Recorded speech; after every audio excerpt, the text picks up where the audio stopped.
ಗಳಿಗೆ ಆಗಿರಲ್ಲ. ಕರ ಕಳ್ಕೊಂಡು ಹಾಕ್ಲಂಗೆ ಹಿಂದಿಂದ ಬರ್ತಿಯಲ್ಲ, ಎಲ್ಲಿ ಗಂಟು ಬಿದ್ದಿಲ್ಲ ನಿನ್ನ ಅವ್ನು ನನಗೆ. ಯವ್ವ ಮಗಳ ಸೋಸು, ನೀನು ನನ್ನ ಕೈಯಾಗ ಬಿಸಿ ರೊಟ್ಟಿ ಇದ್ದಂಗೆ ಪಟ್ನೆ ಯಾವ್ದಾರ ಮಂಗೆ ಬಂದು ಬಡದ ಕಸ್ಕೊಂಡು ಹೋಗ್ಬಿಟ್ರೆ ಮತ್ತೆ ವಾಲಿ ಕಳ್ಕೊಂಡು ಪ್ಯಾಲಿ ಗಟ್ಲಿ ಕುಂದ್ರಬೇಕಾಗತ್ ನಾ. ಅದಕ್ಕೆ ನೀನು ಹಿಂದ ಮುಂದೆ ಕಾಯ್ತಿರ್ತೀಯವ್ವ. ಯಪ್ಪ ನೀನ್ ನಂದು ಕೂಡ್ಲು ನನ್ನ ತಲೆಗೆ ಏನ್ ಬಂತು ನೋಡು. ಕಡೆಯವ ಫೋಟೋ ಹೊಡಿತೀನಿ. ಅದಲ್ಲಪ್ಪ, ವಿಚಾರ ಬಂತು ಅಂದೆ. ನಿನ್ ತಲೆಯಾಗ ಯವ್ವ ಅದಕ್ಕೆ ಮಳೆ ಹಾಕತ್ತಿರ್ಬೇಕು ಇವಾಗ. ಏನಿವ ಅಪ್ಪ, ನೀನು ಮನೆಗ್ ಬಂದಾಗ ನಿನಗೆ ಬಿಸಿ ಬಿಸಿ ರೊಟ್ಟಿ ಮಾಡ್ಕೊಡಕ್ ಒಬ್ರು ಬೇಕಲ್ಲ. ಬೇಕು ನೀನು ದುಡ್ಡು ಬೇಕು ಅಂದಾಗ ನಿನ್ ದುಡ್ಡು ಕಳ್ಸಕ್ ಒಬ್ರು ಬೇಕಲ್ಲ. 1000 ರೂಪಾಯಿ ಮನ್ನಾ ಆದಂಗ ಅದೇ ಕೊಡ್ತೀನಿ. ಮತ್ತ ನಿನಗೆ ಏನಾದ್ರು ಬೇಕು ಏನಾದ್ರು ಬ್ಯಾಡ ಅಂದ್ರೆ ನೋಡಕ್ ಒಬ್ರು ಬೇಕಲ್ಲ.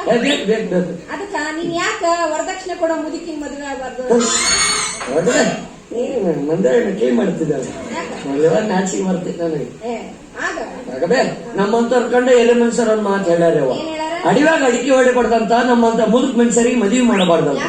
ಯಾಕಂದ್ರ ಅಡಿವಾಗ ಅಡಿಕೆ ಹೊಡೆದ್ರ ಮಣ್ಣು ಪಾಲಾಗತ್ತ. ನೀನು ನಮ್ಮಂತ ಮುದುಕ್ ಮನುಷ್ಯರಿಗೆ ಮದುವೆ ಮಾಡಿದ್ರ ಸರ್ ಹೊರದಾರಪ್ಪ ಯಪ್ಪ ನೋಡು, ಕಂಜಿಲ್ಲಂದು ಬೆಳಕ್ ಅವ್ರದಾಗಿ ಬಿಡ್ತೈತಿ. ಬ್ಯಾಡ ನಮ್ಗೆ ಯಾಕೆ ಬೇಕು ಮದ್ವಿ, ಇಲ್ಲೇ ಹೊರಗೆ ಮೇಯ್ಕೊ ಅಂತ ಆರಾಮದೇನ್ ಬೇಡ. ಏನೋ ಮುದುಕ್ ಮನುಷ್ಯ ಚಳಿಯಾಗಿ ಬೆಚ್ಚಗಿರ್ಲಿ ಅಂತ ಹೇಳಕ್ ಬಂದೆ, ಬೇಡ ಅಂತಿ ಹಂಗ ಸಾಯ್ತು.